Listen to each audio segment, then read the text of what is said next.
Rest now, my friend. Let the weight of the night settle fully around you.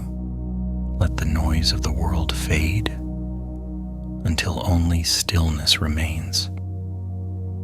Tonight, London exhales. After years of division, absence, and restraint, the city begins to breathe again, not with joy, not with certainty, but with relief. The year is 1660. The silence of the Commonwealth has ended. The monarchy returns, not as thunder, but as familiarity. A king steps back into a city that no longer remembers how to celebrate loudly. London does not erupt. It nods. Ceremony returns carefully. Bells ring again, this time with meaning. Crowds gather not out of devotion, but curiosity. The city is cautious, older now, slower to trust. For a moment, it feels as though balance might finally return.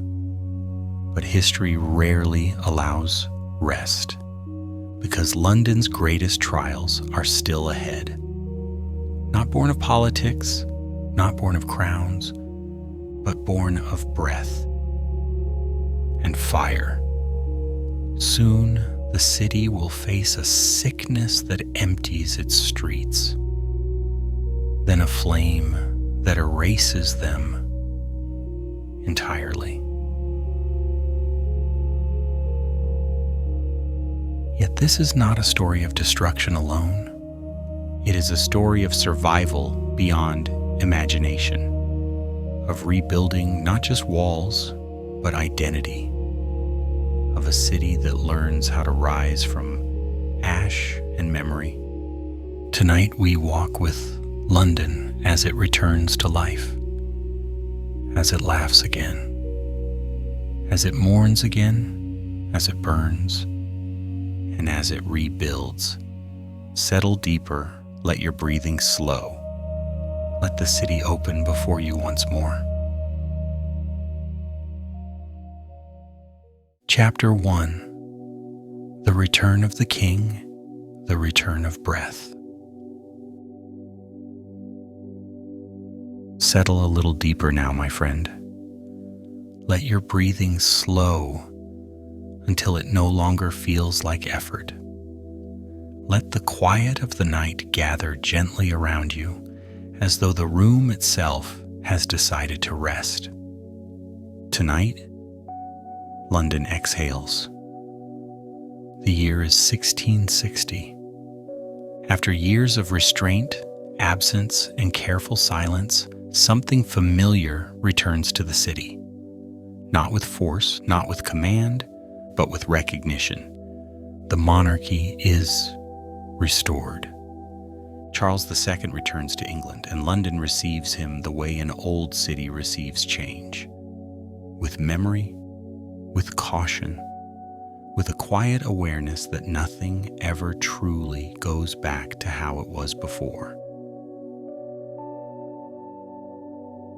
A city that does not rush. London does not erupt into celebration. There are bells, yes. There are crowds. There are flags raised where none have hung for many years. But the sound is different now. This is not the roar of unquestioning loyalty. It is the murmur of curiosity, relief, and measured hope. People gather along the streets, but they watch more than they cheer. They observe the return of ceremony with the eyes of those who have learned that power can disappear, that authority can fall silent, that crowns can vanish. London has aged. It has survived rule without a king. It has learned how to govern itself. It does not forget this knowledge easily.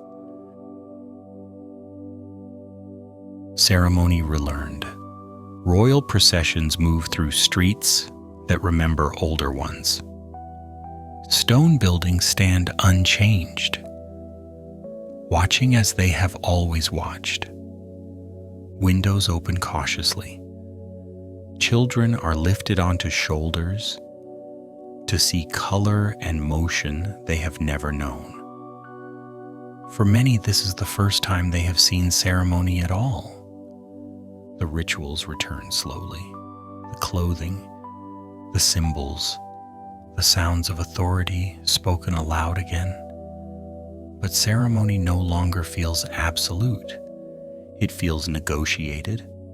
London allows itself to remember how monarchy looks, while quietly reminding itself that it knows how to live without it. A king who understands the city. Charles II enters London as a different kind of king. The city senses this immediately. He does not carry the rigid distance of his father. He listens. He smiles. He understands that authority now requires awareness. London does not need to be conquered.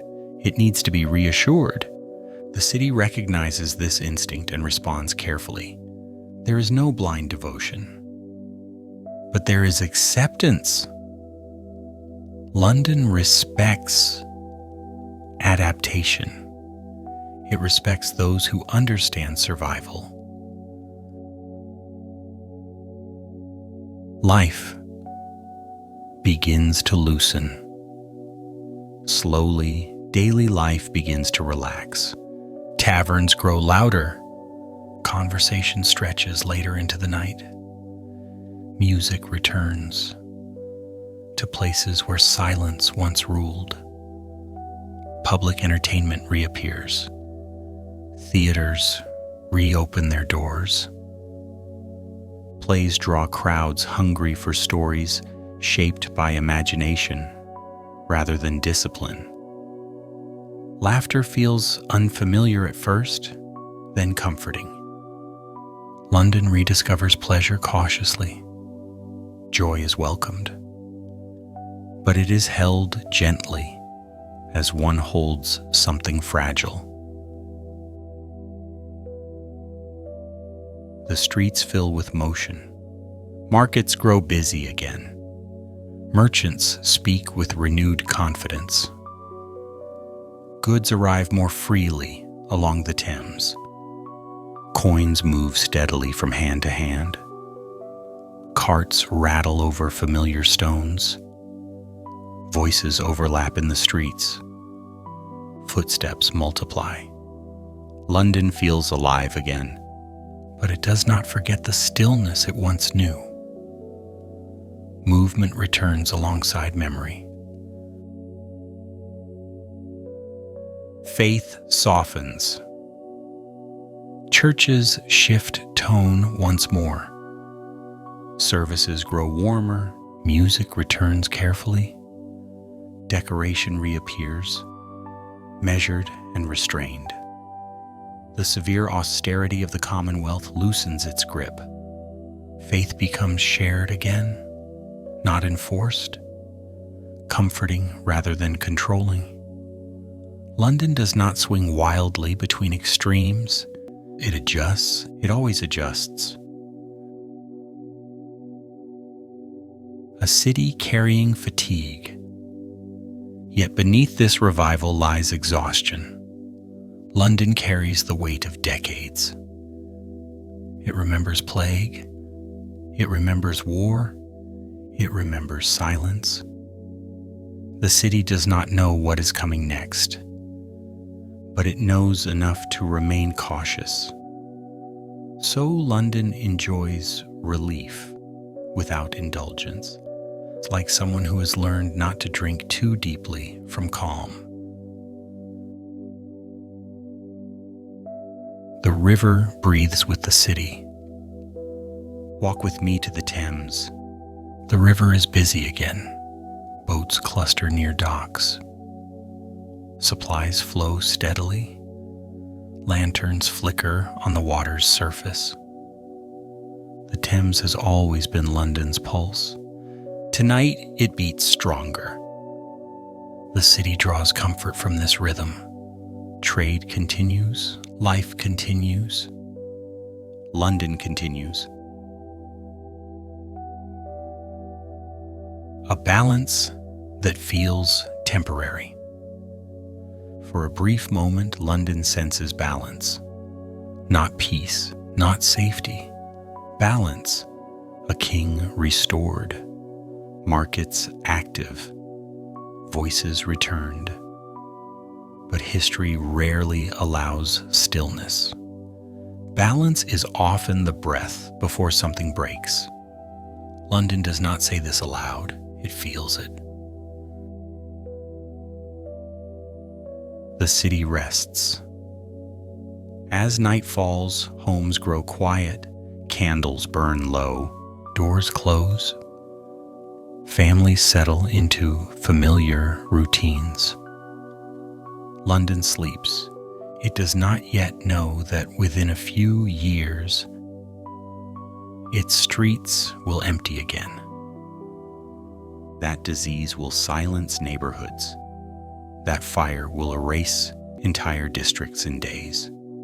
For now, the city rests, and rest is enough. Hold this image gently. A city breathing again after long restraint. Streets filled with cautious sound. Ceremony returned without certainty. A river flowing with renewed purpose. London stands at the edge of rebirth, unaware of what waits ahead. Breathe slowly now. Let the city soften into sleep. Chapter 2. When the streets fall silent. Settle gently again, my friend. Let your breathing find its own quiet rhythm. Tonight, London moves from relief into something heavier, something slower, something that steals sound before it steals life. The year drifts toward 1665. At first, nothing feels unusual. The city is busy again. Markets hum. The river carries goods and voices. Laughter has returned, cautious but real. Then small changes begin. So small that many do not notice them at all. Whispers before words. It starts with whispers. A house closed unexpectedly. A shop that does not open at dawn. A family that keeps its door shut a little longer than usual. People speak quietly of sickness, not fear, just mention. London has known illness before. It has lived with it. It has survived it, so the city does not panic, not yet. The marks appear. Soon the signs become harder to ignore. Red crosses appear on doors. Small at first, painted carefully. A note pinned beside them asks for prayers. The words feel distant, almost ceremonial. London has seen these marks before, in older stories, in older memories. But memories feel less dangerous than reality. People walk past the doors without stopping. They lower their eyes, they quicken their steps. The city learns to look away. The sound of the bell, then the bells begin. Not church bells for celebration, not bells for time. The slow bell, it rings for the dead. At first it rings occasionally, then more often, then so frequently that it becomes part of the city's breathing. London listens and continues. because listening is all it can do. The streets begin to thin.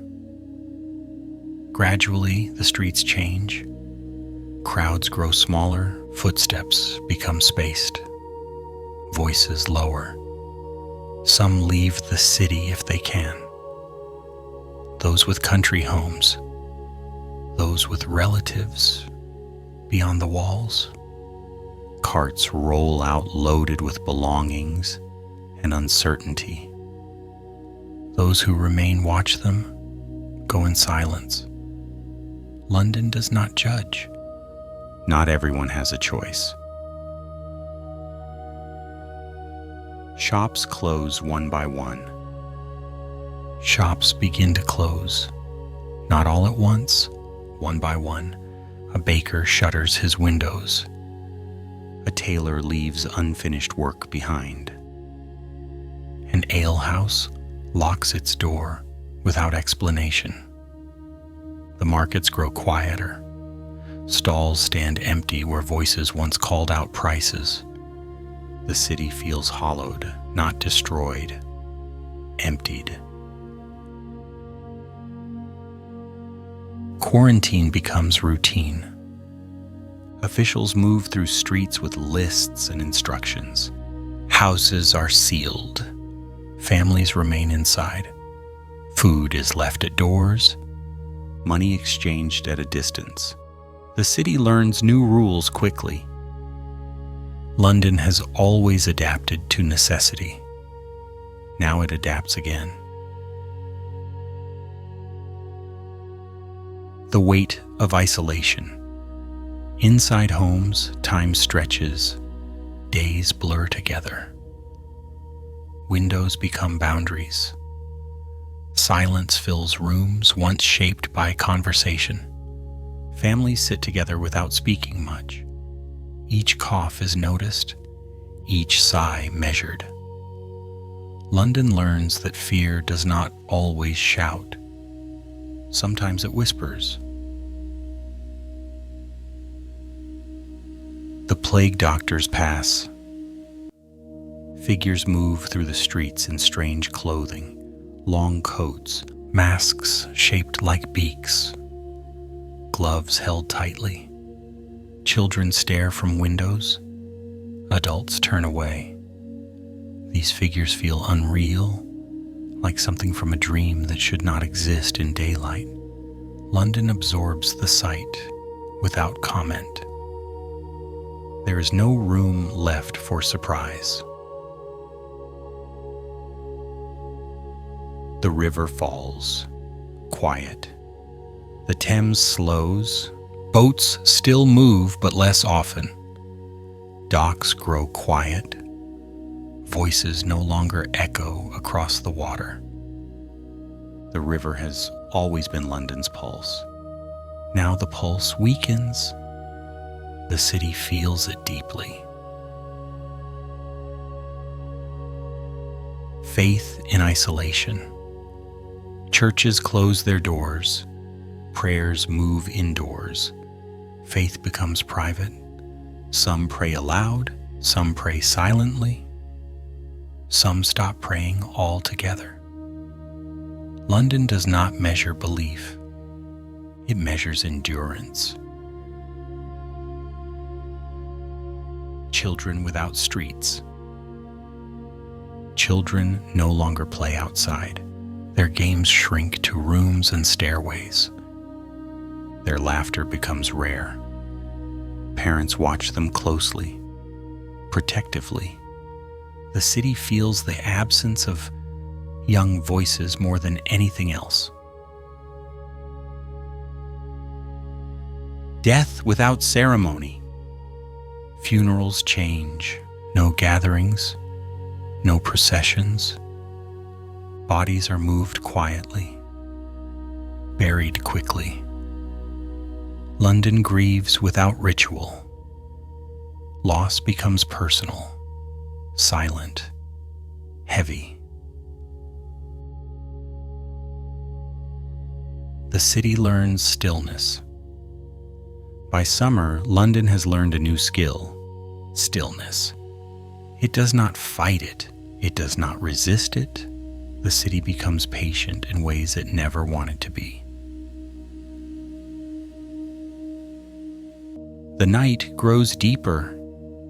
At night, the city feels empty.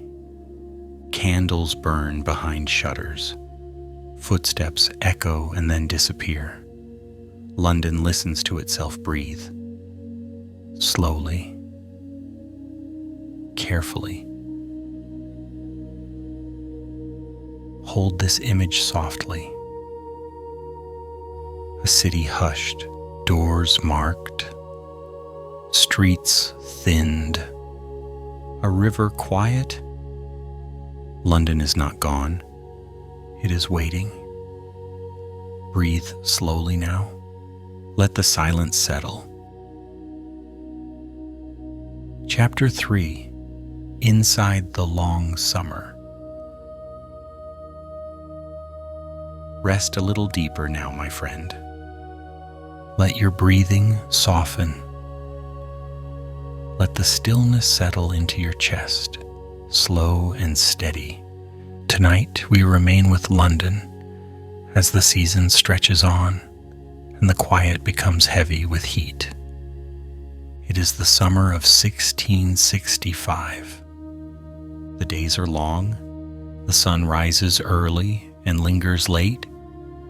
Light drifts across rooftops and chimneys, across narrow lanes and shuttered windows, across a river that still moves but moves with less confidence than before. London is still here, but it feels distant from itself, as if the city has stepped slightly away from its own body. Heat without comfort. In other summers, warmth would bring crowds to the streets.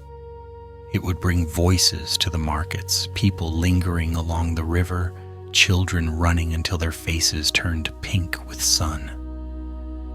This summer is different. Warmth presses down on narrow streets and closed rooms. The air feels thick. It does not flow easily through the city's tight spaces. Windows stay shut more often. Shutters remain drawn.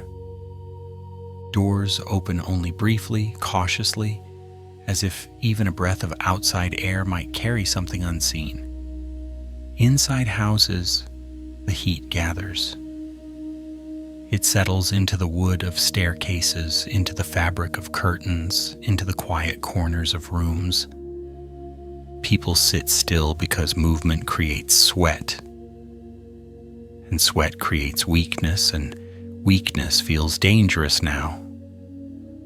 London has never known a summer like this. Not because the sun is brighter than usual, but because the city cannot live in the open. Houses become worlds. Homes turn inward. A single house becomes an entire world. A staircase becomes a border. A landing becomes a meeting place where people speak softly, careful not to wake anyone resting behind a door. Families move quietly around one another. They learn the sound of each other's footsteps. They learn which boards creak and which do not. They learn when to speak and when to save words. Time changes shape. Morning feels long. Afternoon feels longer. Evening arrives like a slow curtain falling. Not dramatic, just inevitable. Londoners become experts at waiting. They wait for news. They wait for deliveries. They wait for signs in their own bodies, listening too closely to every small discomfort. The city learns that confinement reshapes time itself. Watchers in the street. Outside, the streets have new figures. Watchers pass slowly. Men appointed to guard sealed houses, to enforce rules that feel harsh but necessary. They walk measured paths, pausing near doors marked with warning. Their presence is not violent, it is heavy.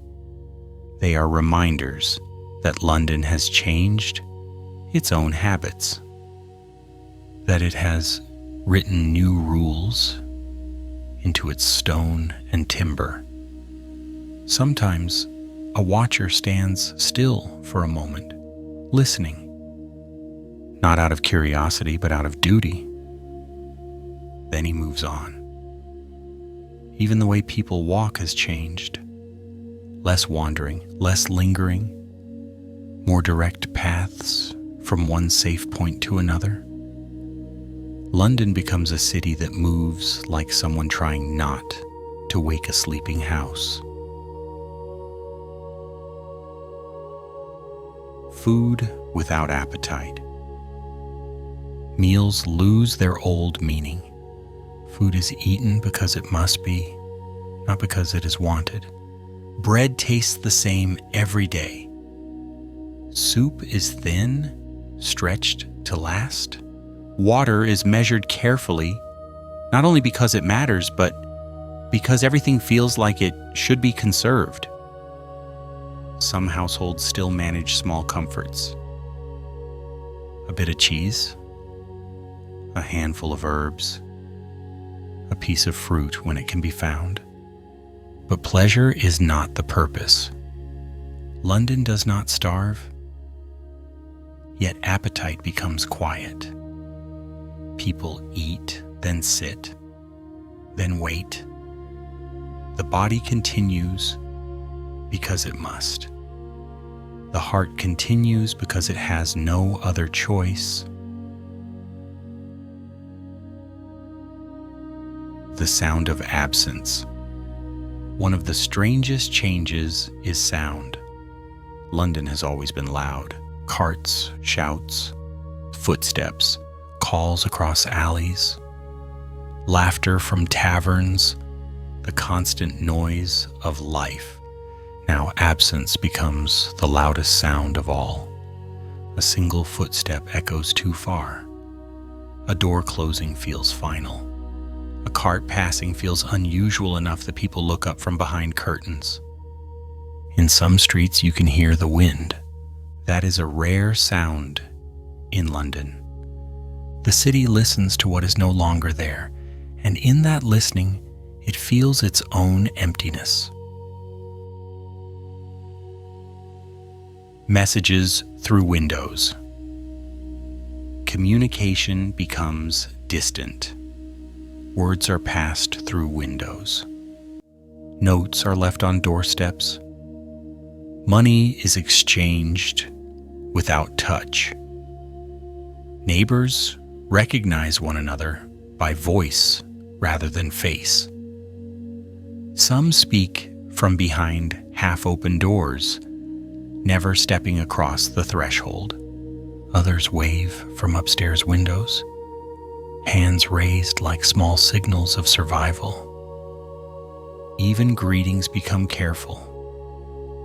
People say less, but what they say matters more. London learns connection without closeness. It is not natural, but it is necessary. The bells continue. The bells do not stop. At first, they were occasional. Now they become rhythm. London counts time by sound. Morning bells, afternoon bells, evening bells, each one carries weight. Not always fear, sometimes simply recognition. A reminder that the city is still awake, still counting, still enduring day by day. Even those who try not to listen cannot entirely escape the sound.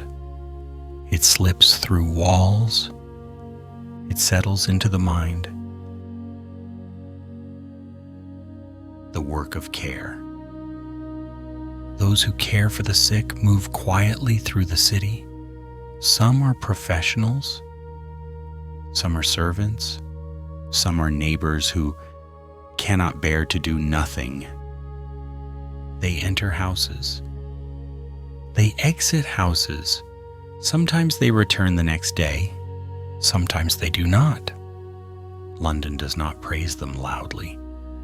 Heroism feels too loud for this season, but the city notices.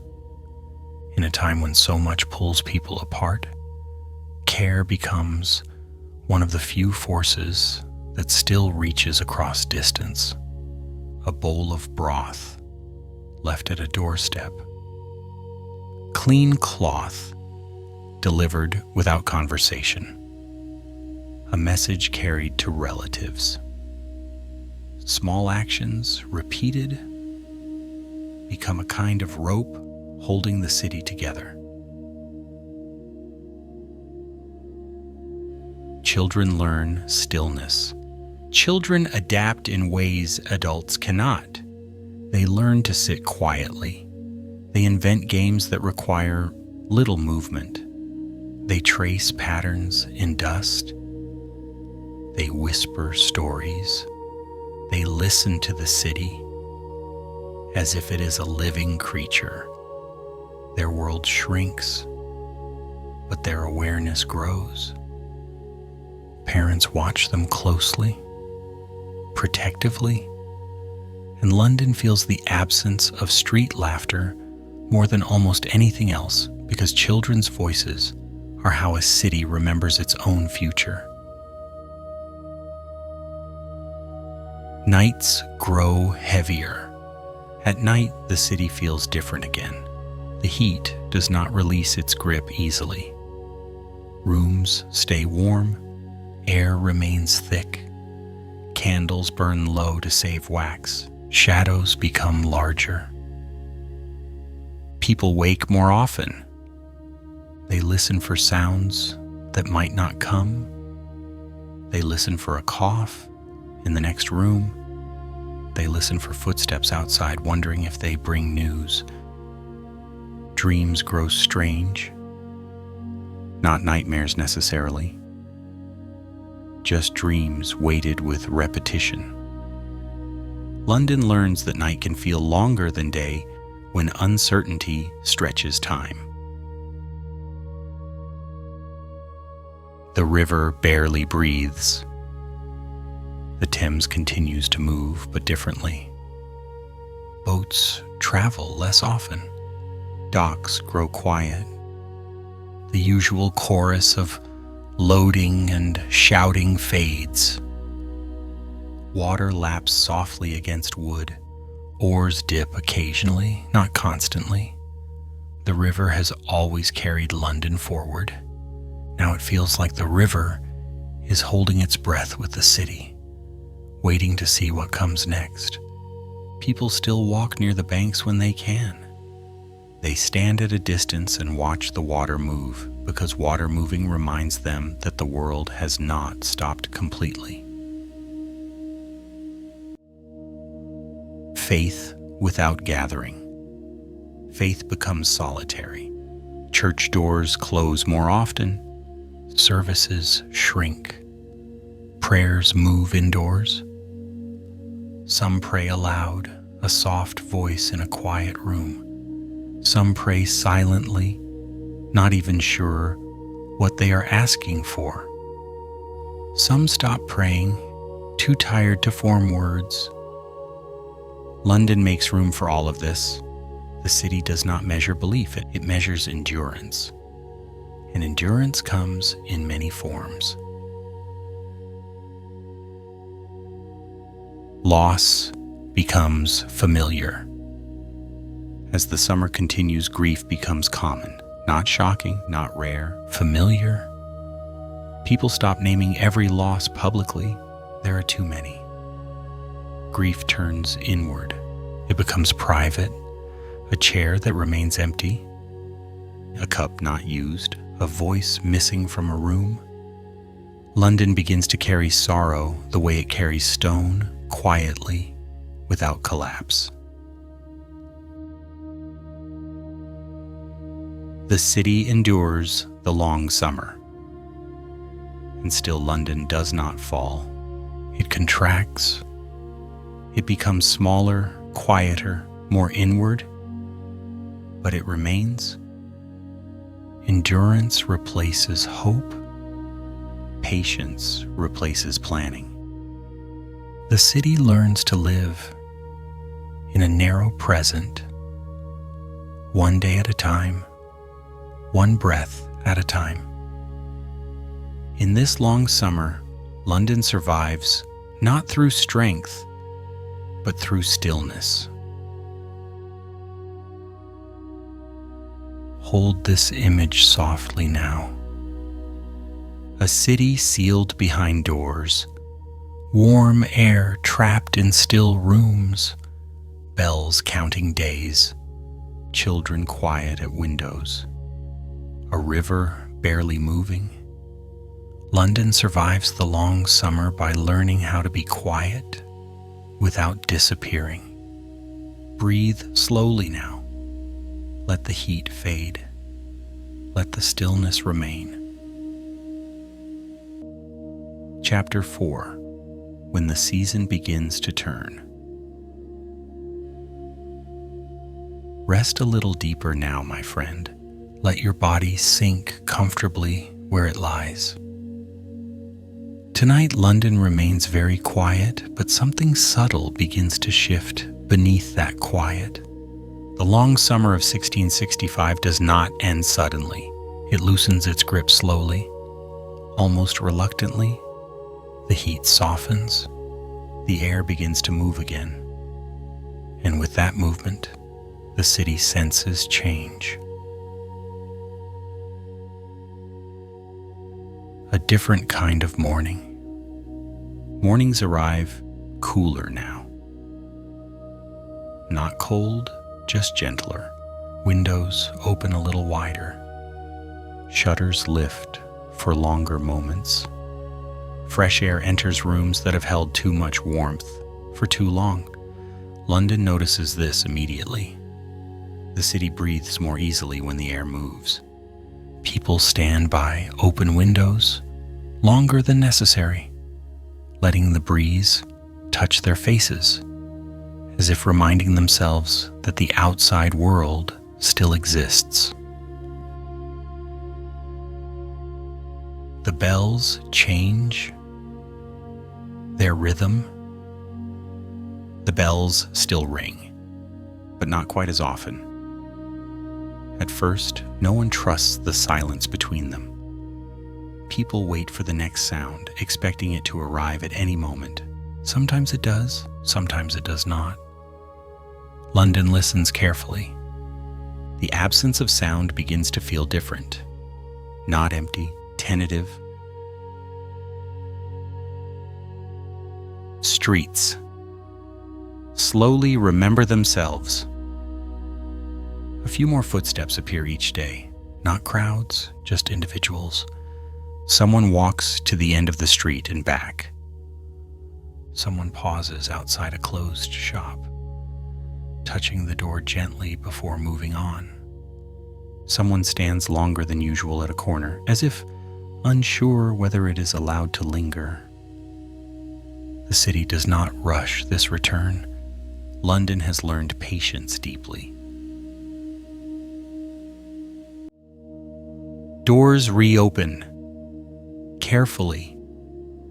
Some doors lose their marks. Not all, not quickly. But here and there, a door opens again. Families step outside cautiously. They look left. They look right. Neighbors acknowledge one another with nods rather than words. No one embraces. No one gathers. Survival has taught restraint too well. Markets reappear as shapes. Markets return as outlines before they return as places. A single stall opens, then another. Goods are laid out neatly but modestly. Voices remain low. Transactions are quick. London does not celebrate commerce yet. It tests it. The work of cleaning begins. Quiet labor spreads through the city. Rooms are scrubbed. Cloth is washed. Streets are swept more thoroughly than before. London has always believed in work as a form of healing. Cleaning becomes a ritual, a way of telling the city that life may return, but carefully. The weight of loss remains. Even as signs improve, loss remains close. Empty houses still stand. Shuttered windows still face the street. Rooms still hold memories that cannot be cleared away. London does not forget its dead quickly. Grief lingers in familiar places. At tables where chairs remain empty, at doorways that open to silence. The city learns to carry sorrow alongside hope. Children step outside again. Children are among the first to test the change. They step outside hesitantly. They stand close to doorways. They glance back often. Their games are quieter now. Shorter, but their presence changes the sound of the city. London notices this deeply. The return of children feels like permission to breathe. The river stirs once more. Along the Thames, movement increases. A few more boats appear. Oars dip more frequently. Dock workers return in small numbers. The river resumes its role gently, not rushing, not demanding, just moving. London draws comfort from this familiar motion. Faith returns to shared space. Church doors open more often. Services remain simple. Congregations are small. People sit spaced apart, hands folded, eyes lowered. Faith feels quieter now, less declarative, more inward. London's faith has been shaped by survival. It no longer needs spectacle. The city does not celebrate yet. There are no announcements, no declarations of safety. London remembers too well how quickly certainty can vanish. So it waits. It watches. It allows small signs to appear without naming them hope. Autumn approaches. The light changes, days shorten slightly. Evenings cool faster. Leaves begin to turn at the edges of the city. London senses the season shifting, and with it, the weight that has pressed down for so long begins to lift. Not completely, but enough to notice. The city learns to walk again. London does not run back to life. It walks slowly, carefully, each step measured. The city understands that survival does not erase memory. It builds on it. Hold this image gently. A city opening its windows. Streets remembering footsteps. Markets returning as whispers. A river moving with renewed purpose. London is not healed, but it is turning. Breathe slowly now. Let the cool air settle. Let the city rest. Chapter 5: A City That Remembers. Rest a little deeper now, my friend. Let your breath move slowly in and out. Tonight, London continues forward, not with excitement, not with relief, but with memory.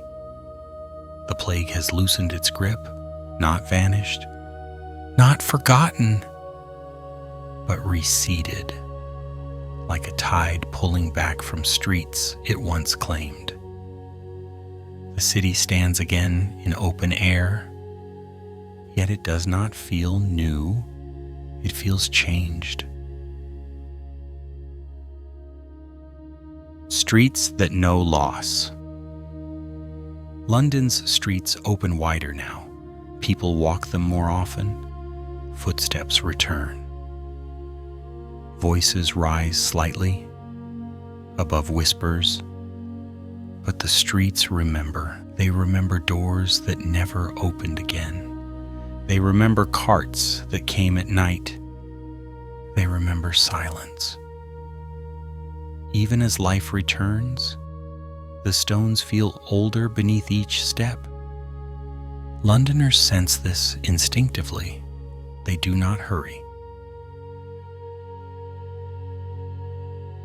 Houses hold their breath. Homes reopen gradually. Windows stay open longer. Curtains move with the air. Rooms fill again with light. But houses have learned caution. They hold memories in their walls. Rooms feel different when fewer people occupy them. Chairs sit unused. London does not rush to fill these spaces. Absence is allowed to remain. Conversations change, shape. When people speak now, their voices carry a new tone, less certainty, less noise. Conversations circle carefully around what has passed. Some speak of loss directly, others avoid it entirely. Both ways are accepted. London understands that memory takes many forms. Work returns slowly, work resumes, but not fully. Shops reopen with shorter hours. Craftsmen return to benches that feel unfamiliar beneath their hands. Merchants check ledgers slowly, counting what remains, rather than what might come. There is no rush for profit. Survival has redefined success. London works carefully now, aware that effort itself is a gift. Markets carry quiet respect. Markets return as places of exchange, but also of recognition. People meet eyes briefly. They nod. They say little. The presence of others feels significant. London has learned how fragile gathering can be. Every shared space feels earned. The city carries its dead. London does not build monuments immediately. It does not mark every loss. Instead, it carries memory quietly, in the way people pause near certain doors, in the way names are spoken more gently, in the way laughter stops suddenly and then resumes softer. Grief becomes part of the city's rhythm. Faith without answers. Churches fill again, but not with certainty. Prayers are offered without expectation. Questions are allowed to remain unanswered. London's faith has changed. It no longer demands explanation. It allows silence. Children return, carefully. Children return to streets, but differently. They play closer to home. They stop more often. They look back toward doors and windows. Their laughter returns in fragments. London listens closely. The city understands that children remember more than they show. The river reflects memory. The Thames moves steadily once more. Boats increase in number. Cargo returns. But the river feels reflective. Its surface mirrors a city, altered by survival. London walks its banks often now, finding comfort in movement that never stopped. The city does not declare victory. There are no announcements, no proclamations that the danger has passed. London has learned restraint. It knows that survival does not require celebration. It requires awareness. A shared weariness. What London feels most now is weariness. Not despair, not fear. Weariness. A tiredness that comes from holding oneself together for too long. The city moves gently because it must. Memory as foundation. As days pass, memory settles deeper. London begins to understand that what has happened will shape what comes next. Buildings may be repaired, markets restored, trade resumed. But the city itself has learned something permanent. That life can vanish quietly, that survival is fragile, that community matters more than structure. A city preparing without knowing. Without realizing it fully, London begins to prepare, not for disaster, not for danger, for rebuilding. The city does not know that fire waits just ahead in history, but it feels the need to strengthen, to clear, to plan. Memory sharpens instinct. The weight of calm settles over London again. Not the calm of ignorance, the calm of experience. The city has survived something invisible and intimate. That knowledge does not fade. Hold this image softly now. A city walking again, but slower. Windows open, but cautious. Markets alive, but respectful. A river moving beside memory. London does not forget the plague. It carries it forward quietly, shaping what will rise next.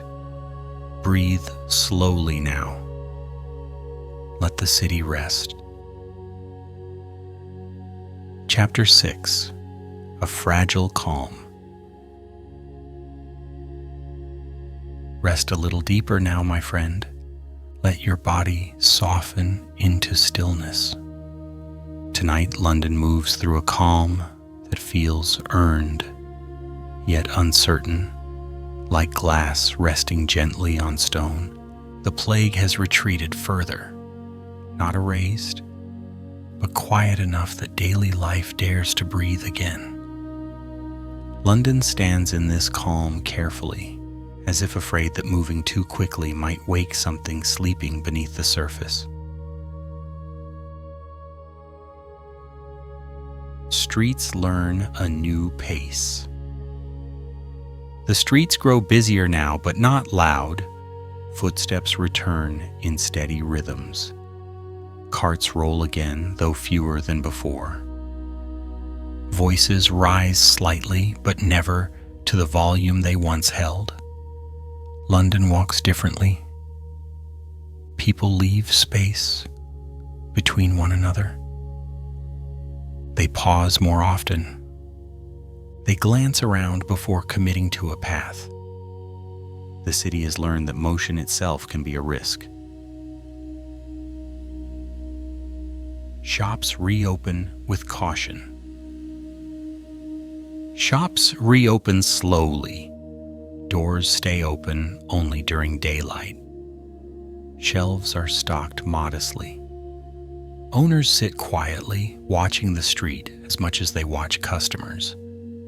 Commerce returns not as ambition, but as reassurance.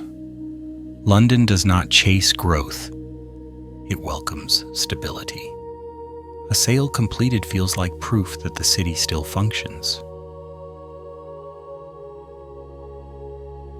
Homes rearrange themselves. Inside homes, changes continue. Rooms are reorganized. Unused spaces are cleared. Furniture shifts slightly, not for beauty, but for practicality. Londoners simplify. What is not needed is set aside. What remains feels more meaningful. The city learns that less can be enough. Conversations about tomorrow. For the first time in many months, people speak of tomorrow, not grand plans, not distant futures, simple things. A repair to be done next week, a visit planned cautiously, a shipment expected. These conversations are quiet victories.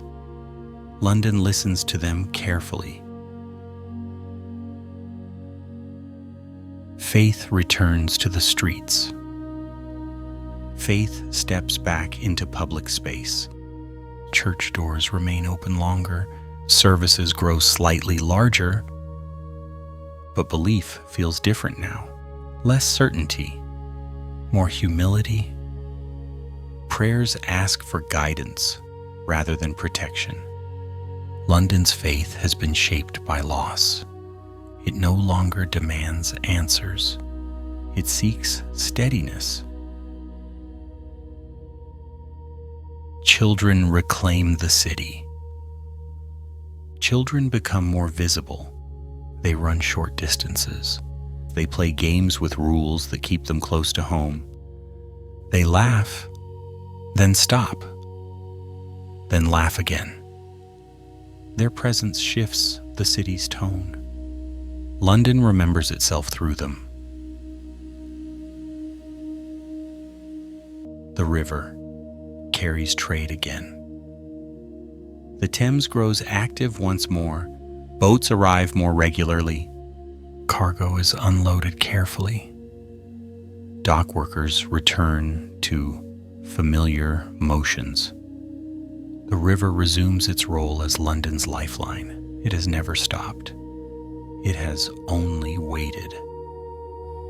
London draws strength from this continuity.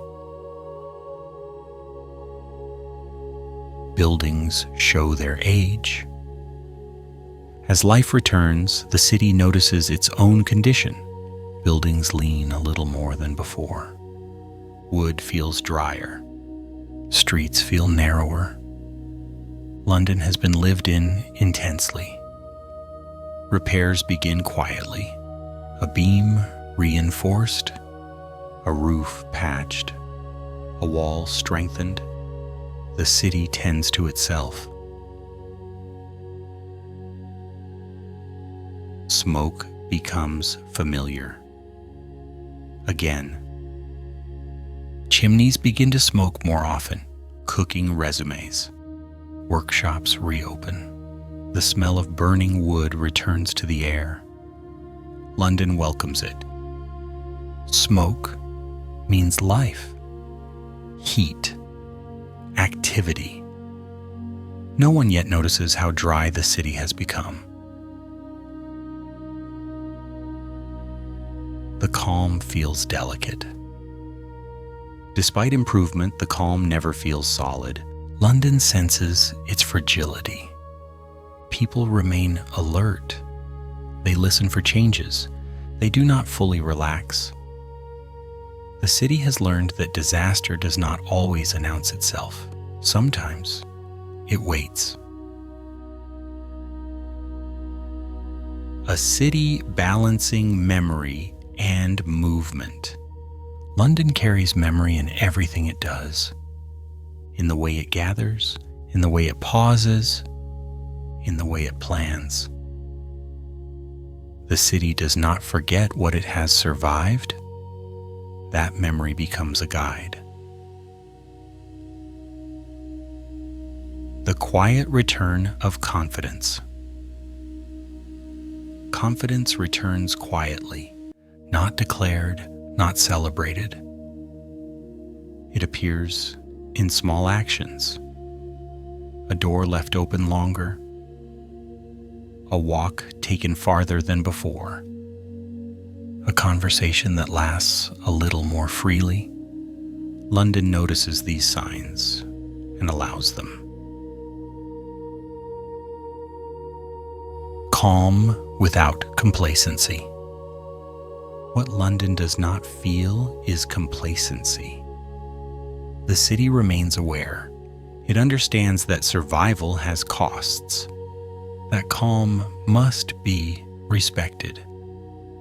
That preparation matters even in peace. Hold this image gently now. A city walking again, smoke rising from chimneys, children reclaiming corners of streets, the river carrying trade once more. London stands in a fragile calm. It does not know that fire waits in the near future, but it has learned something important. That survival changes a city forever. Breathe slowly now. Let the calm settle. Chapter 7. A city filled again. Rest a little deeper now, my friend. Let the quiet wrap around you gently. Tonight, London feels fuller than it has in a long while, yet beneath that fullness lies a softness that has not yet hardened. The year moves forward. Life returns. Not suddenly, not loudly, but steadily. London begins to feel occupied again. Streets grow familiar once more. The streets now carry patterns again. People walk routes they once knew by heart. From home to market. From market to church. From river to workshop. Footsteps layer over one another, not crowded but present. London's streets have always learned people's habits. Now slowly they relearn them. The city listens and adjusts. Shops regain their voices. Shops begin to sound alive again. Hammers strike wood. Metal rings softly. Cloth rustles as it is folded and unfolded. Shopkeepers speak a little louder now. Still measured, still careful. Commerce returns not as hunger, but as reassurance. London remembers that trade is not greed. It is rhythm. Houses fill with people. Homes no longer feel hollow. Rooms are occupied again. Chairs are pulled closer to tables. Beds are used fully. Families adjust to one another's presence. They relearn routines interrupted by fear. London's houses absorb these changes quietly. Walls hold sound again. Floors carry weight. The city feels heavier and alive. The return of habit. Habits return before confidence does. Morning routines, evening meals, weekly patterns. London rebuilds itself through repetition. People take comfort in doing the same thing twice, then 3 times, then many times. habit becomes a promise. Smoke thickens the air. Chimneys work harder now, fires burn longer. Kitchens cook more often. Workshops heat metal and wood. Smoke rises across rooftops. London does not fear this. Smoke means warmth. It means work. It means survival.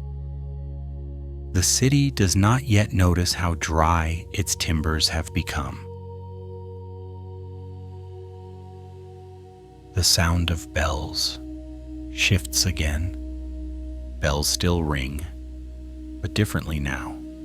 Not counting loss, not marking fear. They return to marking hours. Days, Sundays. London listens with familiarity. Sound becomes orientation again. Crowds return. Carefully. Crowds do not rush back. They form slowly. A few people at a stall, a small group at a street corner, a line outside a church door. London measures space instinctively. The city has learned how quickly closeness can vanish. The river carries more weight. The Thames grows busy. Boats arrive regularly. Cargo increases. Trade resumes its familiar pace. London leans into the river once more. The river does not ask questions. It carries what is placed upon it. People walk its banks again, standing closer, talking longer. Movement reassures the city. Repairs without reflection. Repairs continue everywhere. Roofs are patched, beams reinforced, walls repaired. London fixes what is visible. What is invisible remains untouched. The city does not reflect deeply yet. It moves forward, instinctively. Children fill the air with sound. Children reclaim more of the city. They run farther. They laugh louder. They chase one another across streets. London absorbs this sound eagerly. It feels like proof. The city feels younger with them present. The return of confidence. Without wisdom, confidence returns before caution fades. People stay out longer. Candles burn later into the night. Workshops remain active after sunset. London feels productive again, but productivity does not always bring awareness. The city has not yet learned what abundance can risk. Timber and touch. London is still largely made of wood. Wood that has dried in long heat. Wood that has absorbed smoke.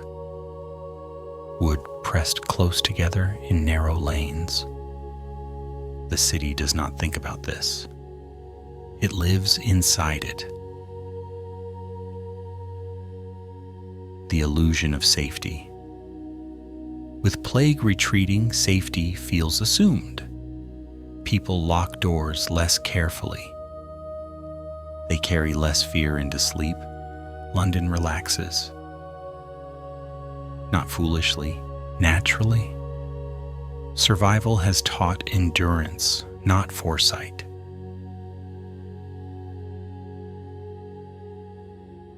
A city too full of itself. London fills itself again with people, with goods, with sound, with warmth.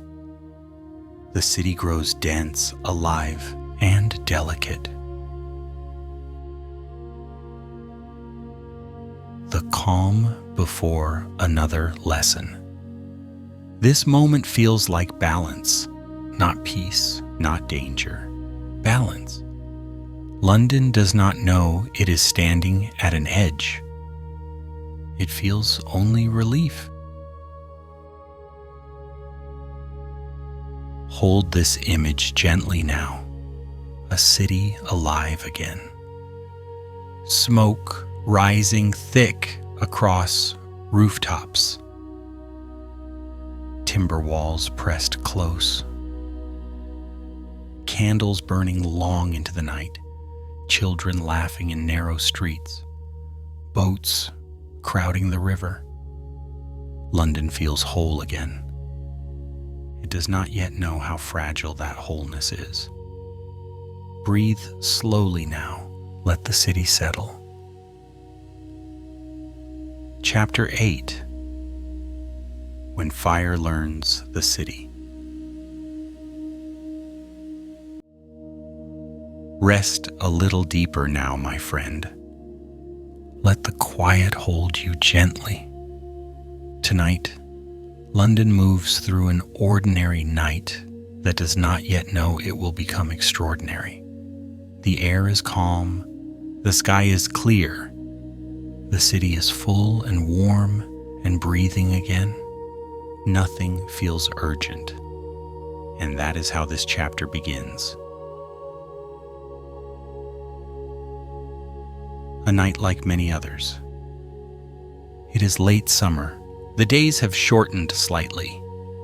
The heat of afternoon fades into a mild evening. Candles burn in windows. Hearths glow softly. London is comfortable, not alert, not fearful. Comfort settles over the city like a familiar blanket. Timber and habit. London is built of habit as much as material. Narrow lanes, timber frames pressed close, upper floors leaning inward, almost touching above the street. Wood has dried all summer. Beams have absorbed heat and smoke. Roofs are layered with age. The city does not think about this. It has always been this way.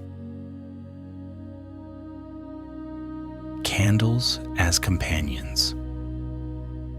Candles burn everywhere, in kitchens, in workshops, in stairwells, in bedrooms. They are companions of evening life. Flames flicker gently. Wax drips slowly. Light pools softly against walls. London trusts its candles. It always has.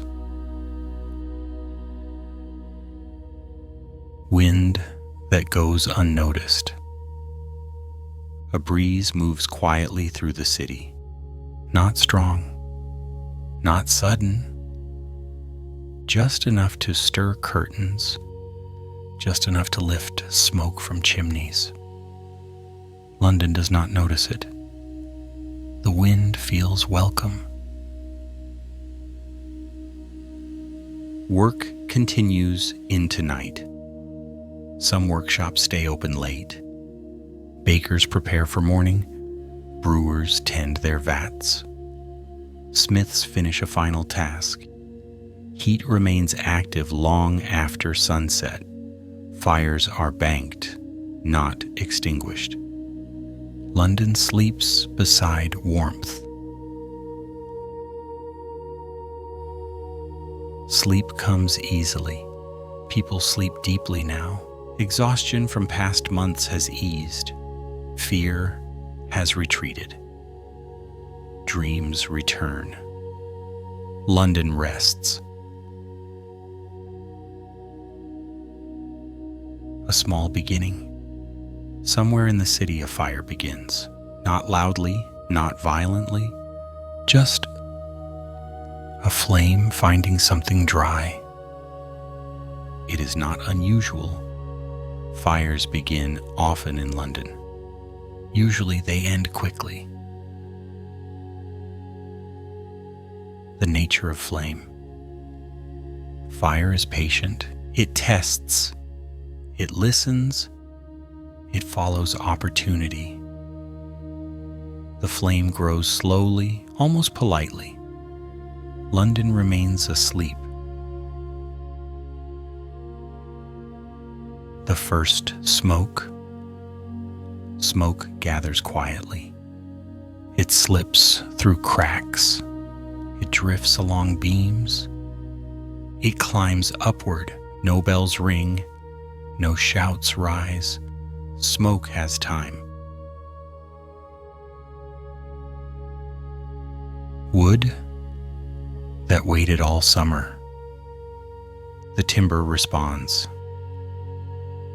Dry wood accepts flame easily, not eagerly, just willingly. Heat spreads through familiar paths.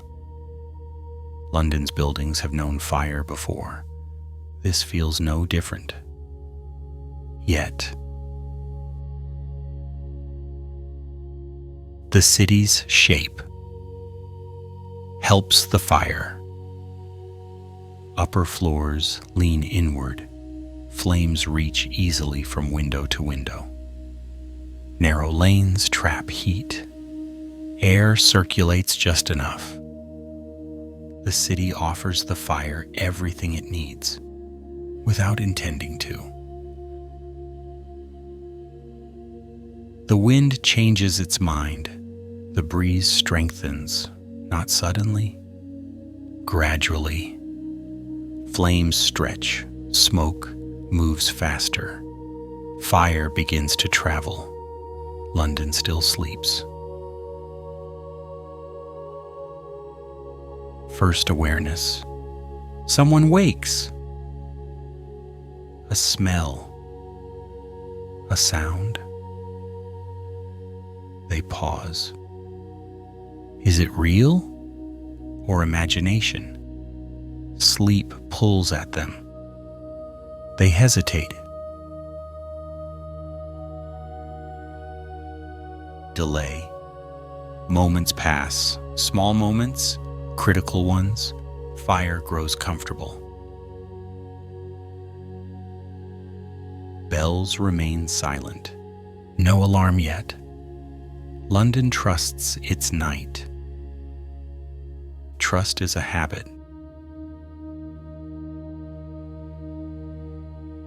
The fire finds confidence. Flames find rhythm.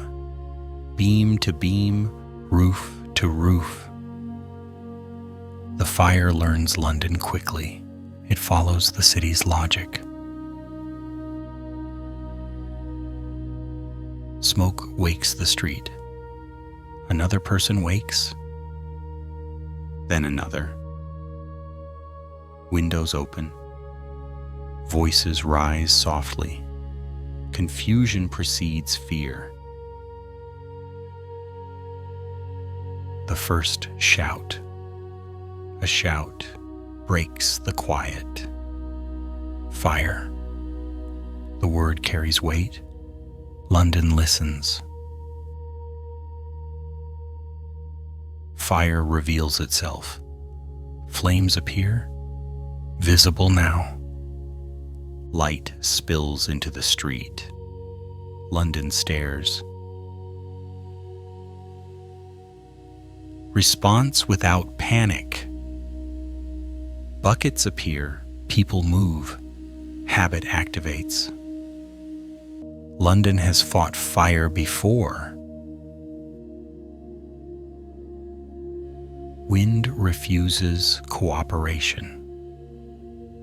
The wind strengthens further, water struggles, flames stretch higher.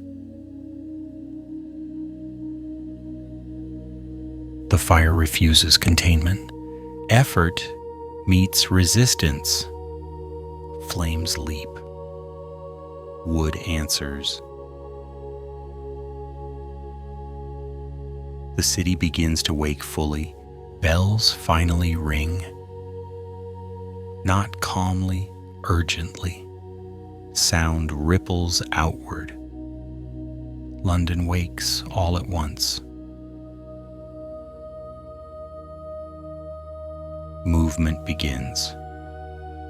People move into streets, some toward the fire, some away. Belongings are gathered, decisions are rushed.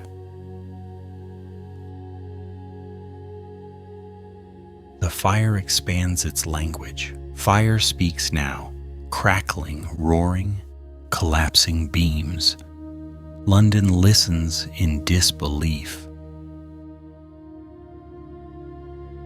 Streets become rivers of light. Flames reflect off walls. The night glows. London does not recognize itself. The limits of habit. Bucket lines fail. Tools are insufficient. The fire is larger than memory.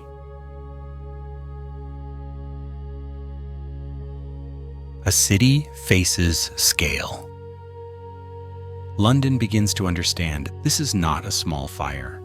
This is something else. Something learning fast. Fear arrives late. Fear arrives only after realization. It settles. Heavy. Choices become narrow. Stay or flee, save or abandon. London makes choices quickly now. The fire claims direction. Wind drives flames forward. When the fire chooses its path, London reacts. Night becomes bright. Darkness loses control. The city glows. Sleep disappears. A city that cannot look away. London watches itself burn, not yet fully, but enough to know. Hold this image gently now. A city awake beneath flame. Streets glowing. Bells ringing. People moving with urgency. Wind carrying fire forward. London has not yet lost itself, but fire has learned its shape. Breathe slowly now. Let the glow soften. Let the city pause. Chapter 9. The Long Burning. Rest a little deeper now, my friend. Let your body grow heavy. Tonight, London does not sleep. But you may. The city enters a night that stretches beyond time, beyond expectation, beyond memory. Fire has found its breath.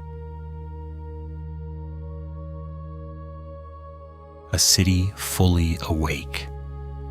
London wakes completely now. Not gently, not gradually. Fully.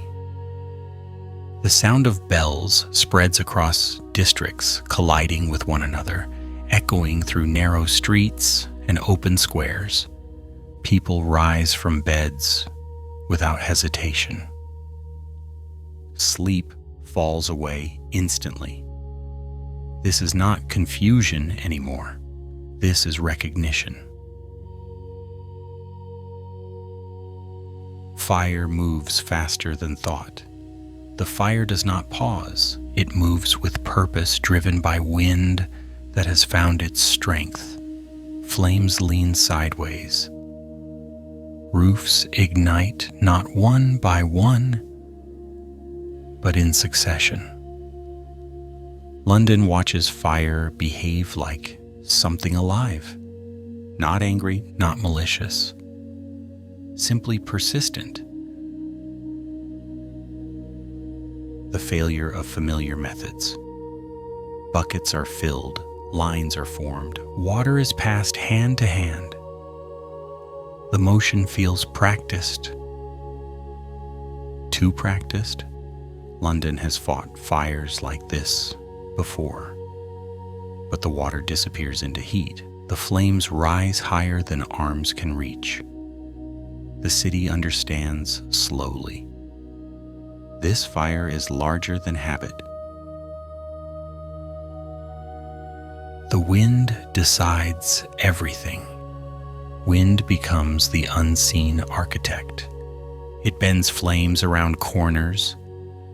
It lifts embers high into the air. It carries fire forward faster than people can run. London does not fight the wind, it reacts to it. Streets turn into corridors of flame. Narrow lanes trap heat.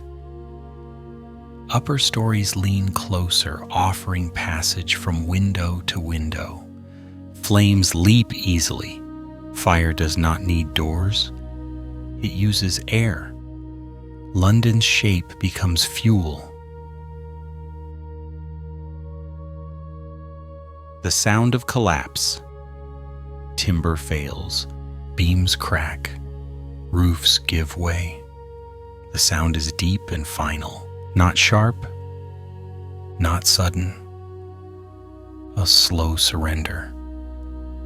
London listens as familiar buildings become unfamiliar shapes. People begin to move away. At first, people try to stay close. They defend homes, they save shops. Then the heat grows unbearable. Decisions narrow. Stay and lose everything, or leave and carry what you can. London chooses movement. Belongings become meaningless. People carry what fits in arms: a chest, a bundle of clothes, a book, a tool. Then they drop items as heat forces speed. London sheds possessions quickly. Value changes in fire. Only life matters.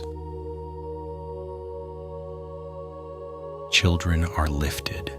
Children are lifted into arms, onto carts, onto shoulders. They are quiet. The city moves around them carefully.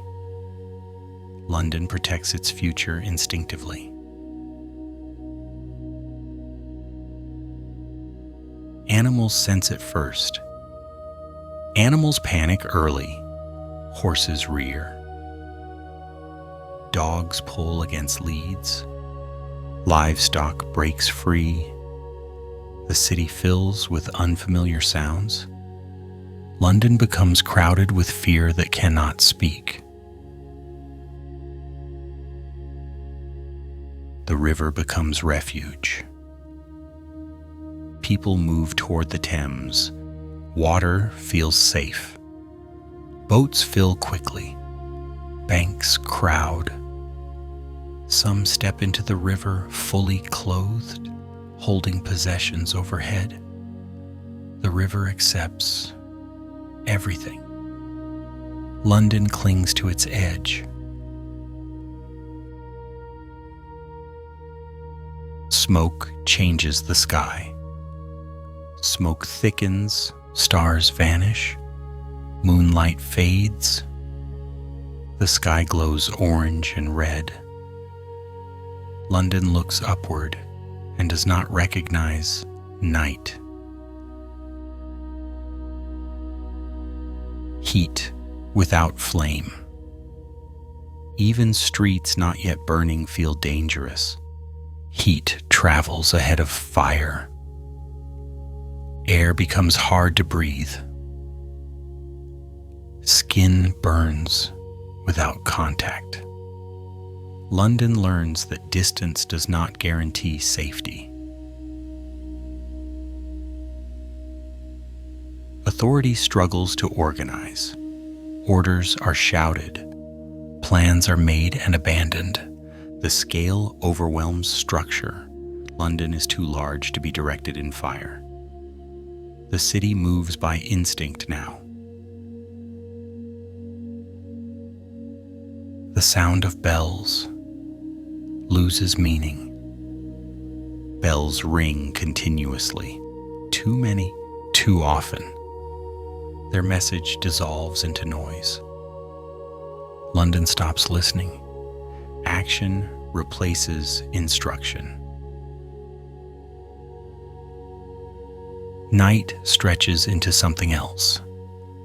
Hours pass without recognition. Time loses edges.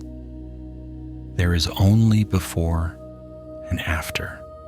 London exists inside a single extended moment. Fire creates its own weather. Air pulls inward toward flame. Wind feeds itself. Sparks fly like stars. London watches fire generate its own rules. Streets become impassable. Routes disappear. Walls collapse into lanes. Debris blocks paths. London changes shape by the minute. Maps become useless. People stop asking questions. Why no longer matters. Only how. How to move, how to breathe, how to keep going. London focuses. Silence appears in pockets. In some areas, fire has already passed. There is quiet. Smoke drifts over ruins. People stand still, staring. London sees what has been lost. The city feels endless loss. Street after street burns. The scale becomes incomprehensible. London cannot count destruction. It feels it. Dawn approaches without relief. Light appears slowly. Not sunrise, glow. Fire has replaced the sun. London enters morning without sleep. Exhaustion overtakes. Panic. Fear burns out. Fatigue settles in. People sit on the ground. They lean against walls. They stop moving when they can. London breathes heavily. The fire continues. The fire does not stop with night. It continues. London realizes this will not end quickly.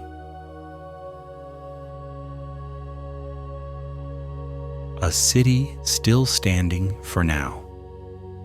Despite everything, London remains burning, moving, enduring. The city does not collapse. It adapts. Hold this image gently now. A city illuminated by flame. People moving toward water. Streets reshaping themselves. A river crowded with silence. Smoke covering the stars. London burns through the night. It does not know how long this will last. Breathe slowly now. Let the fire dim. Let the city pause. Chapter 10, Days Without Shelter. Rest a little deeper now, my friend. Let your breathing slow and steady. The fire still burns, but you are safe here. Tonight we remain with London as the city wakes into days without shelter, days that stretch on without clear edges. Morning arrives, but it does not feel like morning. There is no clean light, no clear sky, only a pale glow filtered through smoke. London opens its eyes into ash. A city that no longer recognizes itself. With daylight, the city looks unfamiliar. Streets once known by memory feel altered. Corners are missing. Buildings stand incomplete, their shapes broken and uncertain. People pause often, turning slowly, trying to orient themselves. A church tower still stands, but the street leading to it no longer exists. A shop once used as a marker is gone. London searches for itself in pieces. The city learns to navigate by instinct rather than familiarity.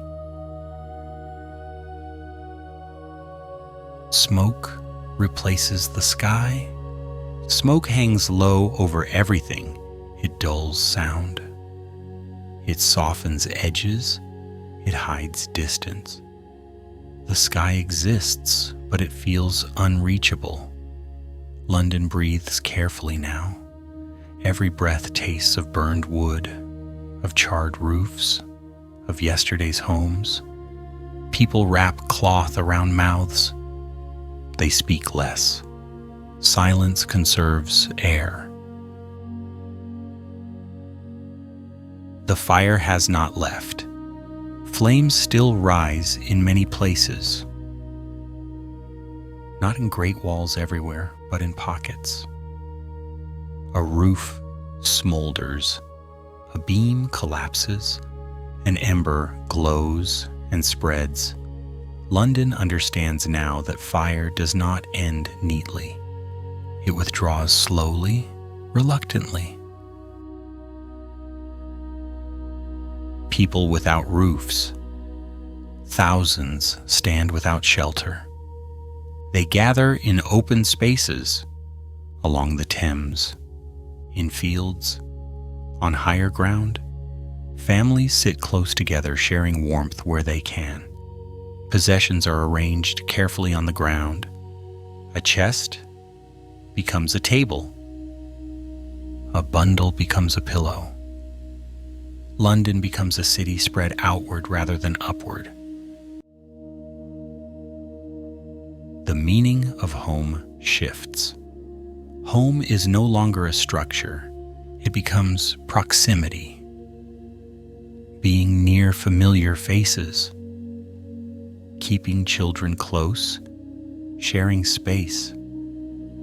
London learns that walls are less important than presence.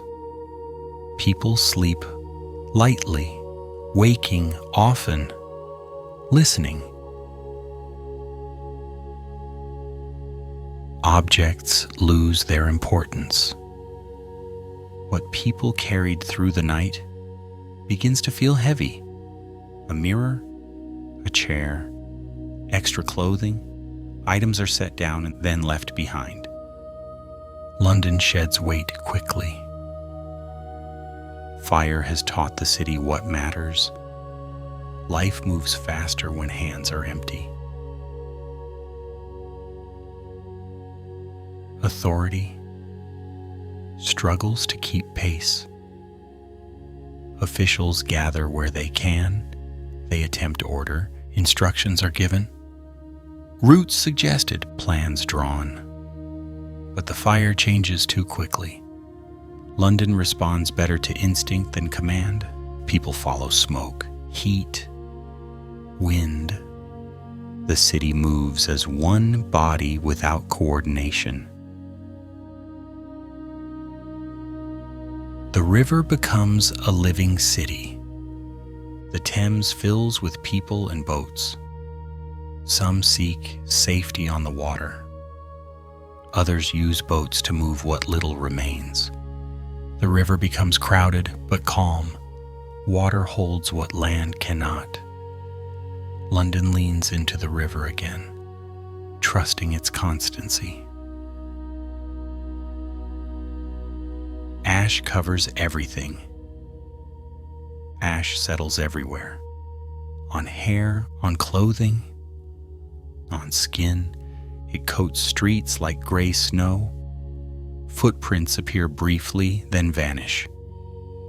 London becomes a city without lasting marks.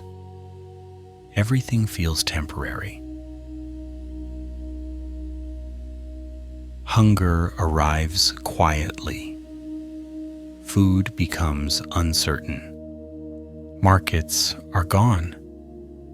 Supplies disrupted.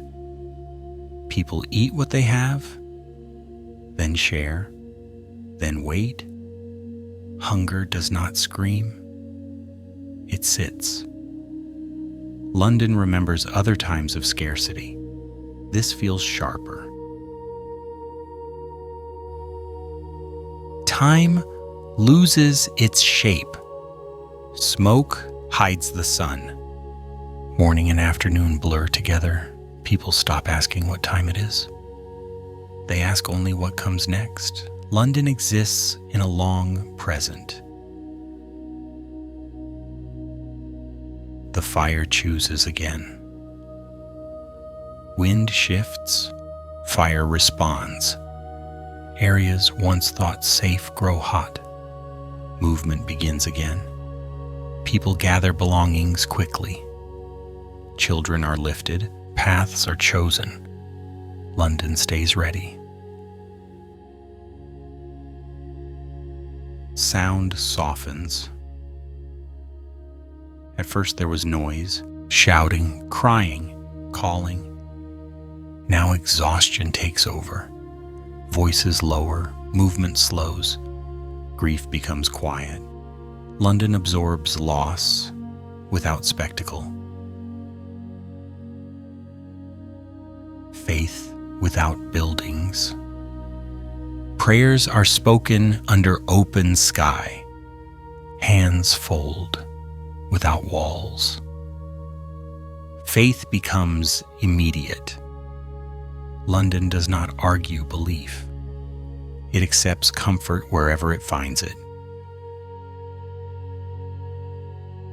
Children grow watchful. Children speak less now. They watch faces closely. They stay near adults. London feels the weight of their silence. The future listens carefully. The smell of the city changes forever. London smells different now. Burned wood, charcoal, wet ash. Even the river carries smoke. The scent settles into memory. It will not fade quickly. Shelter becomes temporary. Makeshift shelters appear, cloth tied between poles, carts turned sideways, blankets stretched low. London adapts. Comfort is secondary. Protection matters. The fire still breathes. Even where flames have passed, embers glow. Smoke rises from ruins. London does not trust silence yet. It watches. Evening without darkness. When night approaches again, darkness does not fully return. The glow remains. Fire rewrites night itself. London enters another sleepless stretch. Hold this image gently now. A city beneath ash. Families gathered by water. Smoke hiding the sky. Fire still breathing through ruins. London has lost roofs, streets, and certainty. But it has not lost itself. Breathe slowly now. Let the smoke thin. Let the city rest just a little. Chapter 11. When the fire finally tired. Rest a little deeper now, my friend. Let the weight of the night settle comfortably around you. The fire has not yet ended, but it has begun to slow. Tonight, London moves into a quieter phase of burning, where exhaustion replaces panic, and the city learns how to wait. The days have blended together. Night and morning no longer feel separate. Only light and smoke mark the passage of time. London remains standing, but it is tired in a way it has never been before. Fire without urgency. The flames still appear across the city, but differently now. They no longer leap with speed. They no longer surprise. They burn steadily, relentlessly. Roofs smolder. Walls glow softly. Embers pulse beneath collapsed beams. London watches fire behave like something weary, yet unwilling to stop. The danger remains, but the chaos has softened.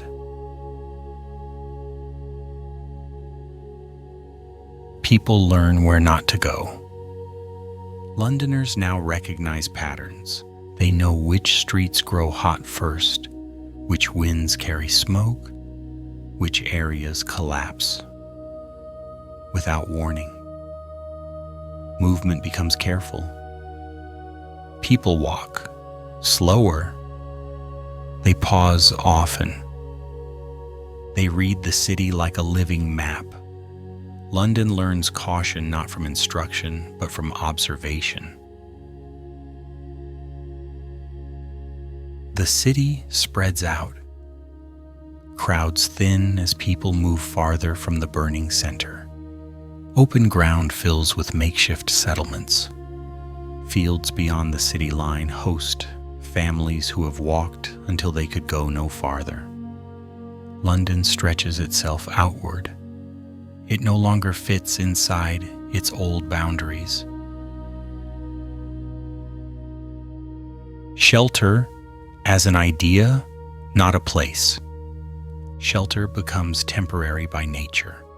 Cloth roofs sag. Wooden frames shift. Blankets offer little protection. People sleep in short intervals. They wake often, they adjust constantly. London does not complain. Comfort has become a distant memory. Survival fills the space instead. The sound of the city changes again. Earlier, London was loud with fire. Now it grows quieter. Voices drop. Movement slows.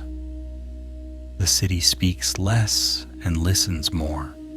The sound of crackling remains, but it is no longer everywhere.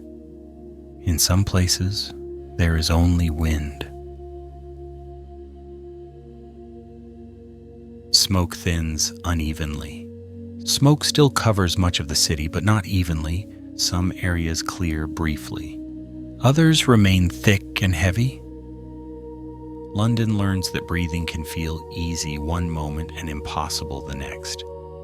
People cover mouths. They ration effort.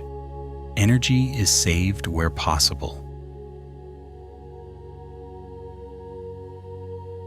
Food arrives in fragments. Supplies begin to reach some areas, not markets, not shops. Fragments. A cart arrives with bread. Water is carried from distant wells. Simple food passes hand to hand. London eats slowly. No one rushes, no one wastes. The role of quiet organization. Amid exhaustion, structure begins to appear, not loudly, not forcefully. People organize themselves naturally. Someone counts children. Someone watches embers. Someone distributes food.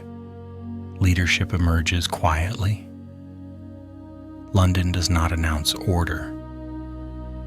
It grows it. Faith without ceremony. Prayer continues, but without gathering. People pray while sitting on the ground, while holding children, while watching smoke drift. Faith becomes something held privately. London does not question belief. It accepts whatever steadies the heart. Children learn a new stillness.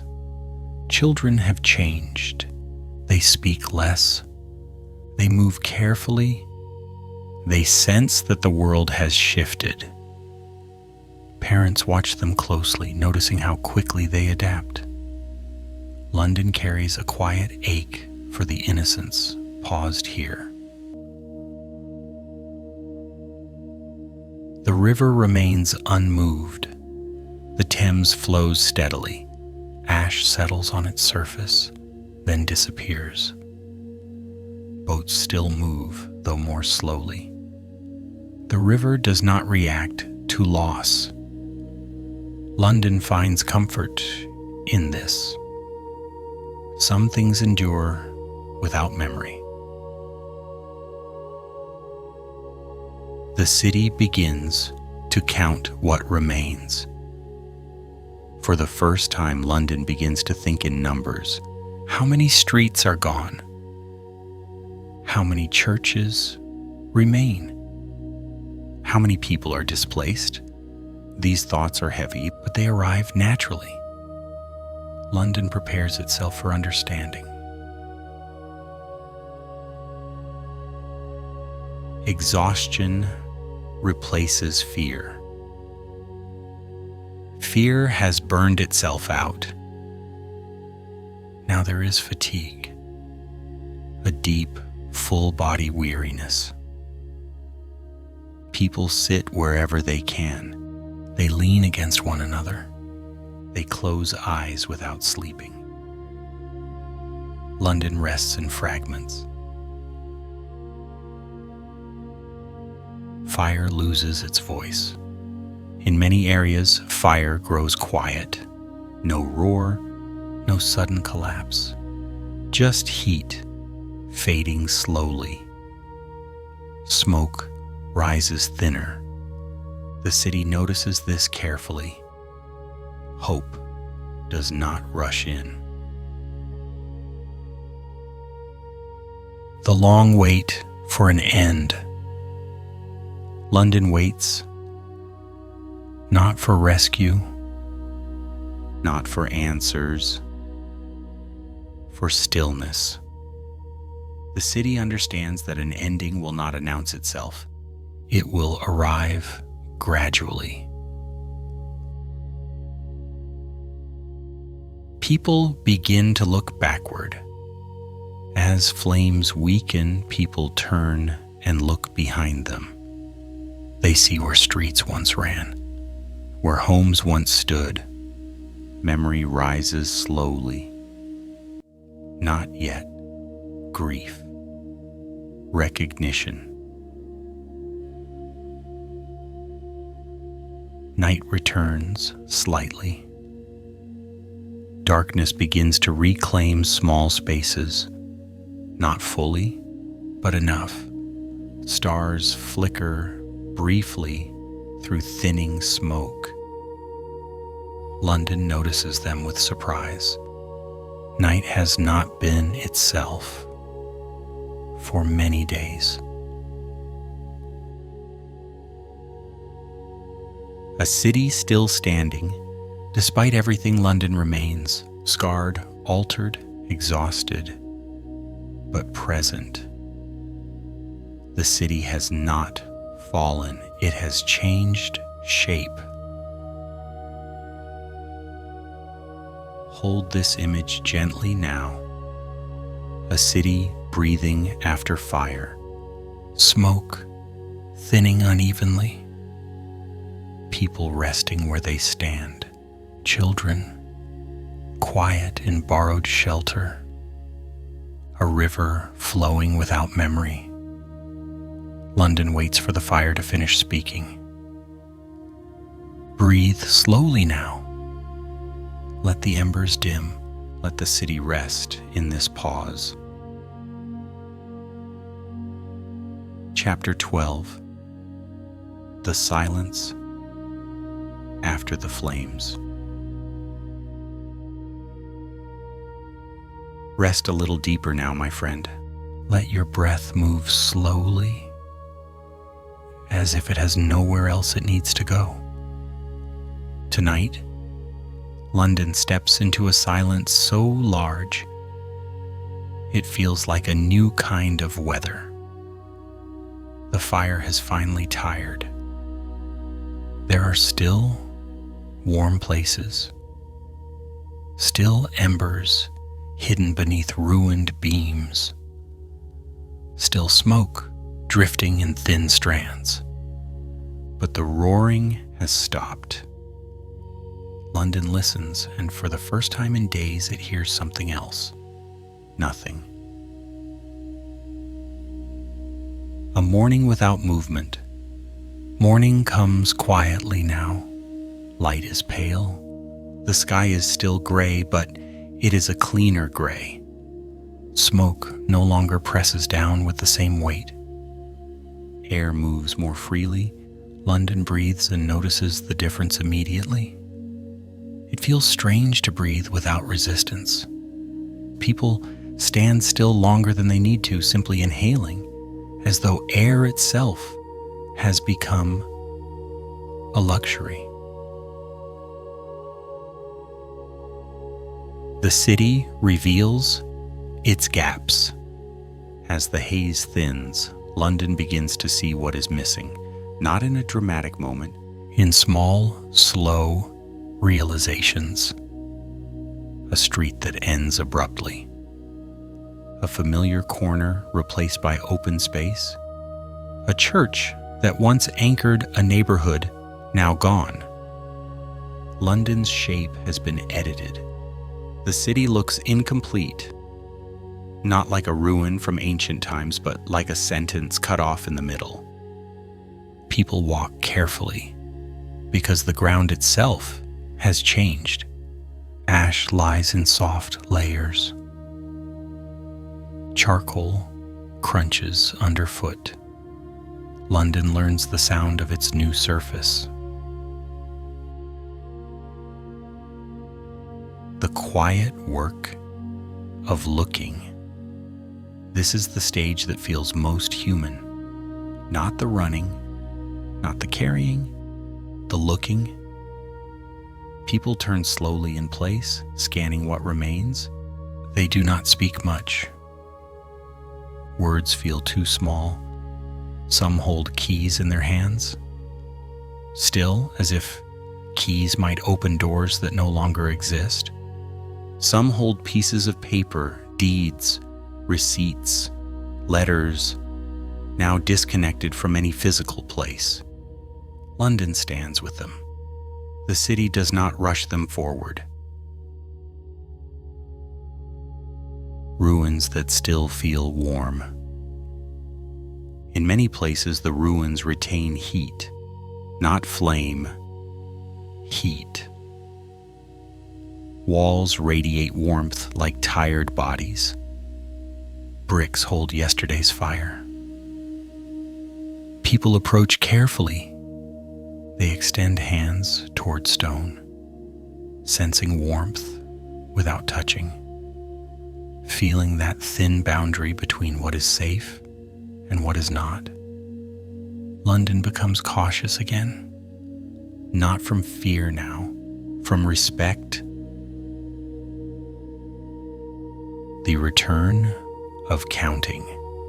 After silence comes counting. How many streets are gone?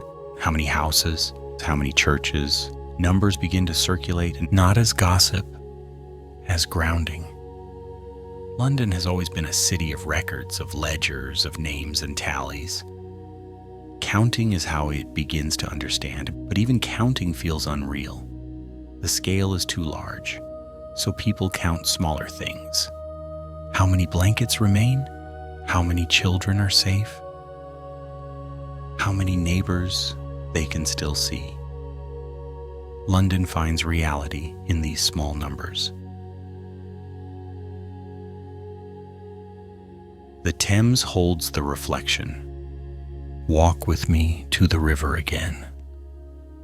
The Thames moves steadily. Its surface carries a dull reflection of a city altered by loss. Boats still drift, but they feel quieter now, as if even the river is speaking softly. People stand at the banks and stare. The river has always been London's companion. During plague, during war, during fire, it has never stopped moving. That steady motion is a kind of comfort London does not need to explain. Some people wash ash from their hands. Some rinse cloth. Some simply watch the current, letting their eyes rest on something that continues without judgment. Tense and temporary life. In fields and open spaces, people remain in makeshift shelter. Cloth roofs, wood frames, blankets arranged carefully. Life continues. Not normally, not comfortably, but it continues. Children are given small tasks, fetching water, holding a bundle, watching a younger sibling. Adults speak in quiet voices, planning without certainty. London becomes a city of temporary arrangements, but even temporary arrangements create a kind of order. The city does not collapse into chaos. It organizes itself gently. Shared food, shared silence. Food arrives in modest supplies. Bread, simple grains. Water carried carefully, people share. Not out of idealism, out of necessity. There is a kind of politeness in survival, a quiet exchange of portions, a glance of gratitude, a nod. London has always been a city of strangers, living side by side. Now strangers feel less like strangers. Loss has a way of flattening distance. The sound of tools returns. Slowly another sound appears. Tools. Not the tools of battle, not the tools of fire, the tools of rebuilding. A hammer tapping lightly, a shovel moving ash, wood being lifted. At first, it is only a few people. Clearing a doorway, testing a wall, moving rubble aside. But the sound spreads. London recognizes it instantly. Work. Work is London's language. Even when the city is heartbroken, it begins to work. Grief changes its form. In the first days, grief was shock. Now grief becomes something else. It becomes the quiet moment when someone finds a familiar object in ash. A metal spoon, a piece of pottery, a small tool once used daily. Grief becomes the moment a person realizes they have nowhere to return to. It is not loud, it settles. London becomes heavy with these small discoveries, but it does not drown in them. it carries them. The city looks toward authority. Again. In the aftermath, people look toward leaders, not with devotion, with need. Where will we live? How will we rebuild? What will be allowed? What will be forbidden? London has learned that a city cannot rebuild itself on emotion alone. It needs structure. Plans begin to form, not fully visible yet, but the idea of a new London begins to appear in conversation. Wider streets, safer materials, new rules about building. London does not argue with the future, it negotiates it. A strange kind of hope. Hope arrives carefully, not bright, not confident. It appears as a small willingness to imagine, a willingness to believe that the city will not remain broken forever. London has always rebuilt itself after fire, after plague, after war, but the mind still struggles to accept that rebuilding can follow this scale of loss.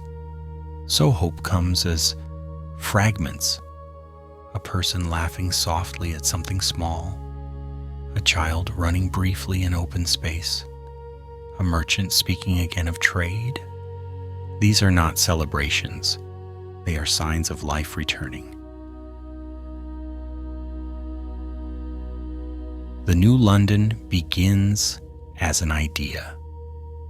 London stands in a moment between worlds.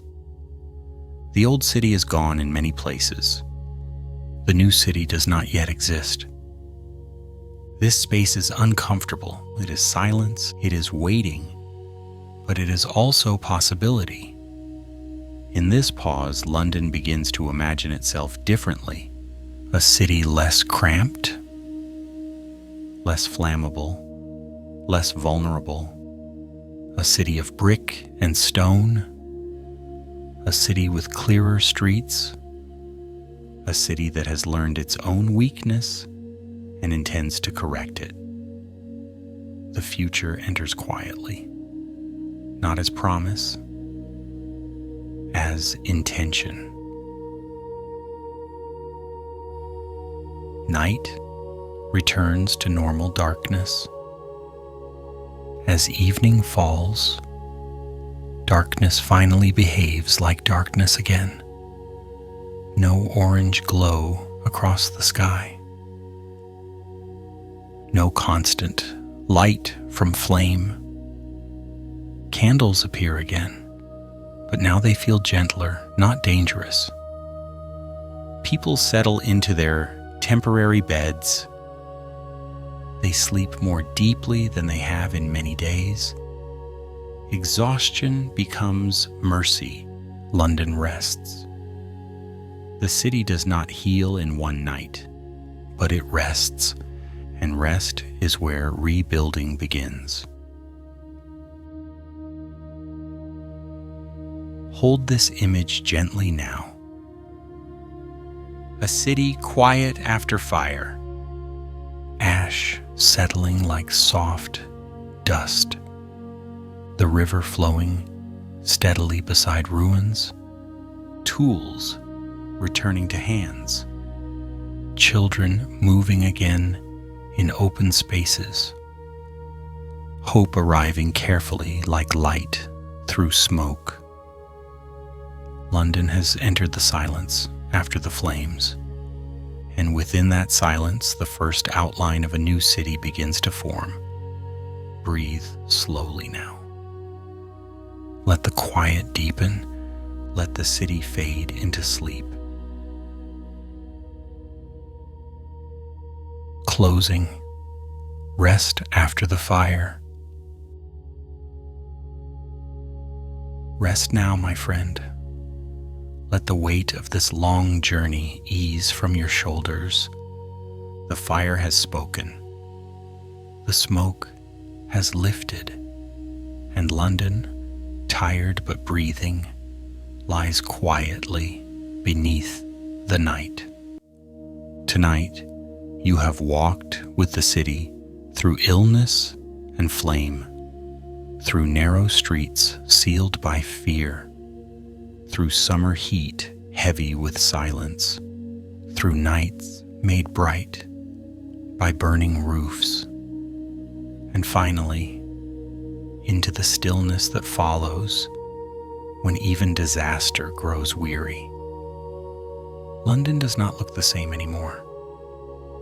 It is scarred, it is altered, but it remains. Cities, like people, are not defined only by what happens to them, but by how they continue afterward. Now the bells are quiet, not because there is nothing to mark, but because there is time again. The river flows without urgency. The air moves freely, hands rest after days of carrying. Eyes close more easily. Somewhere nearby, a small fire burns safely in a hearth. Not a threat, just warmth, just light. London is learning how to trust flame again. The city will rebuild, not quickly, not easily, but thoughtfully. Streets will widen, walls will change. Stone will replace timber, memory will shape design. The London that rises next will remember what it survived, and that memory will quietly protect it for centuries to come. But tonight is not about rebuilding. Tonight is about rest. You have carried enough history for one night. Let the ash settle. Let the embers dim. Let the city lie gently in your mind, no longer burning, no longer afraid. Breathe slowly now, in and out. London sleeps, and so may you. When the next night comes, we will return to a city of plans and possibilities, of architects and wide streets, of a new London rising carefully from its own silence. But that is for another evening. For now, rest, my friend. The fire is over, the city endures.